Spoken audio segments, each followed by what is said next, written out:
Welcome one and all. आज का हमारा टॉपिक है nature of roots of quadratic equation.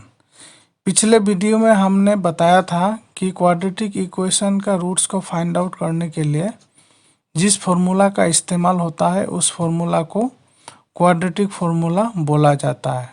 मैंने यहाँ लिखा भी है, the quadratic formula is x is equal to minus b plus minus square root of b square minus 4ac divided by 2a। अब इस क्वाड्रेटिक फॉर्मूला में जो quantity B square minus 4ac है, इस क्वांटिटी को डिस्क्रिमिनेंट बोला जाता है। द क्वांटिटी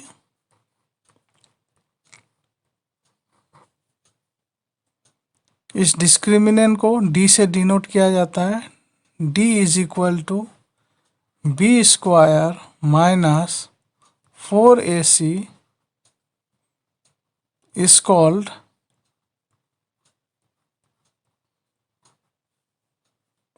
discriminant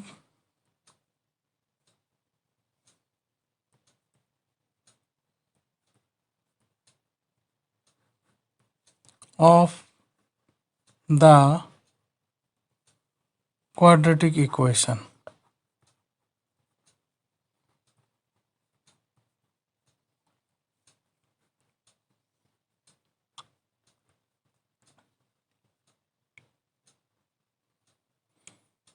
आज हम ये जानेंगे कि क्वाड्रेटिक इक्वेशन का रूट्स का नेचर किस तरह का होता है। ये जानने के लिए हमें डिस्क्रिमिनेंट का वैल्यू से ही मालूम चलता है कि what will be the nature of the roots of the quadratic equation. अगर डिस्क्रिमिनेंट का वैल्यू डिस्क्रिमिनेंट का अगर वैल्यू 0 से बड़ा हो या 0 के बराबर हो, उस केस में क्वाड्रेटिक इक्वेशन का देन क्वाड्रेटिक इक्वेशन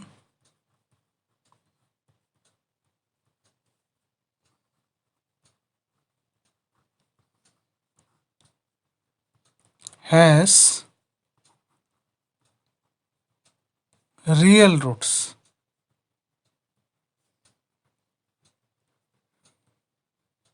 जब डिस्क्रिमिनेंट d का वैल्यू 0 से बड़ा हो या 0 के बराबर हो, if discriminant d is greater than 0 और equal to 0, then in such a case quadratic equation has real roots. Quadratic equation का रियल रूट्स होगा। रियल रूट्स का मतलब है रूट्स जो नंबर है वो नंबर रियल नंबर्स होगा, वास्तविक संख्या। तो रियल नंबर्स क्या होता है? जो नंबर वास्तविक रूप में अस्तित्व में हो, जिसका एग्जिस्टेंट रियलिटी में हो।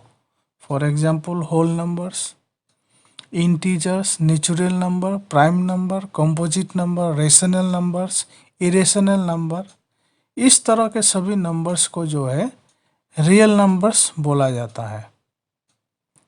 तो जब क्वाड्रेटिक फॉर्मूला से हमें उसका डिस्क्रिमिनेंट से ये पता चलता है कि डिस्क्रिमिनेंट का वैल्यू 0 से बड़ा हो या 0 के बराबर हो, तो क्वाड्रेटिक इक्वेशन का रियल रूट्स ही होगा। अब इसमें दो केस निकल के आता है।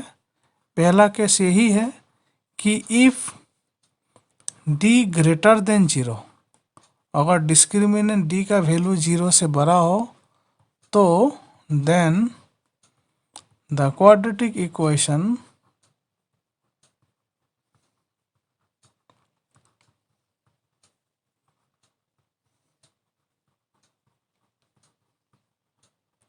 has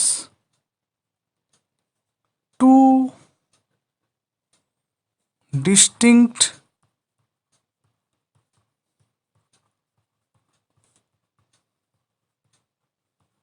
real roots और two unequal रियल रूट्स। कहने का मतलब ये है कि जब डिस्क्रिमिनेंट डी का वैल्यू 0 से बड़ा होगा तो क्वाड्रेटिक इक्वेशन का जो रूट्स होगा, दो रूट्स, वो दोनों रूट्स अलग अलग होगा, बराबर नहीं होगा। ये किस केस में होगा? जब डिस्क्रिमिनेंट डी ग्रेटर देन 0 होगा। दूसरा केस ये निकल के आएगा कि अगर डी का वैल्यू, डिस्क्रिमिनेंट डी का वैल्यू 0 के बराबर हो तो quadratic equation, then the quadratic equation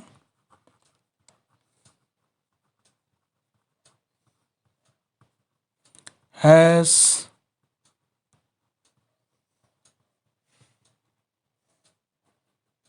two equal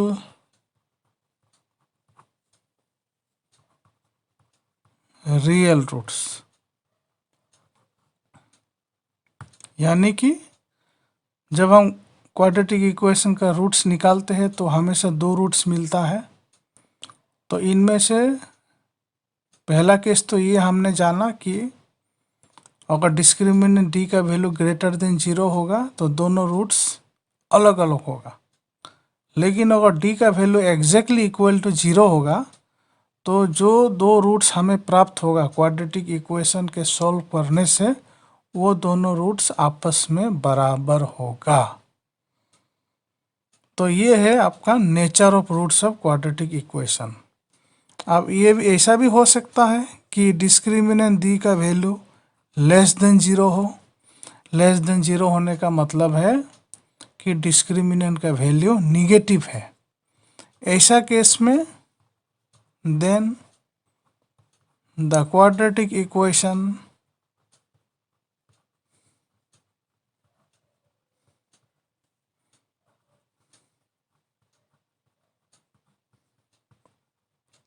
has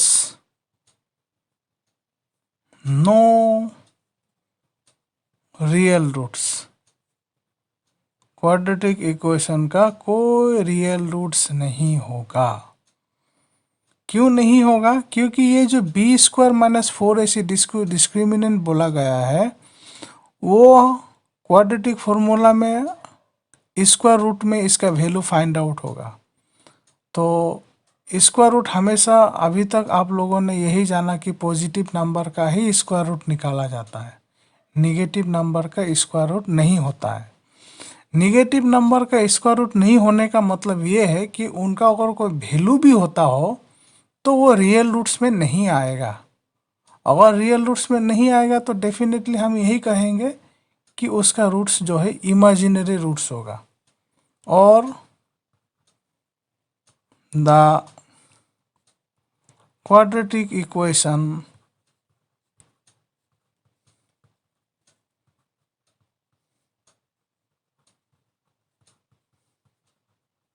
has imaginary roots।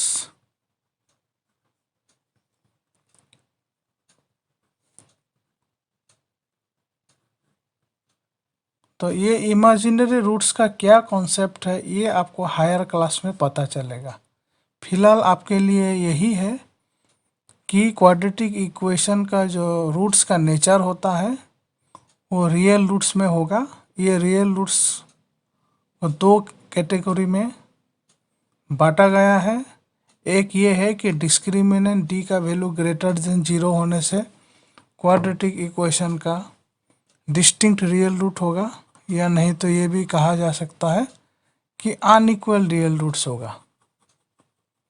अगर डिस्क्रिमिनेंट डी का वैल्यू 0 के बराबर हो तो क्वाड्रेटिक इक्वेशन का जो रूट्स आएगा वो इक्वल रियल रूट्स होगा। तो उम्मीद करता हूँ आज का टॉपिक आपको समझ में आया होगा। इसके साथ में मैं ये कहना चाहूँगा कि क्वाड्रेटिक फार्मूला के बारे में, उसका डेरिवेशन के बारे में हमने पहले वीडियो में ही बता दिया था। उसका डिस्क्रिप्शन में आपको लिंक मिल जाएगा। पूरा डिटेल में जानने के लिए आप उस लिंक में जा कर के उसे भी देख सकते हैं। आशा करता हूँ कि आपको ये टॉपिक समझ में आया है। आपको अगर कोई क्वेरी रह गया हो, कोई जानकारी रह गया हो, तो आप जो है कमेंट बॉक्स में लिख करके हमें अवगत करा सकते हैं। हम अपनी तरफ से पूरी कोशिश करेंगे कि हर कमेंट का रिप्लाई दिया जा सके। धन्यवाद। मिलते हैं फिर अगले वीडियो में एक नए टॉपिक के साथ।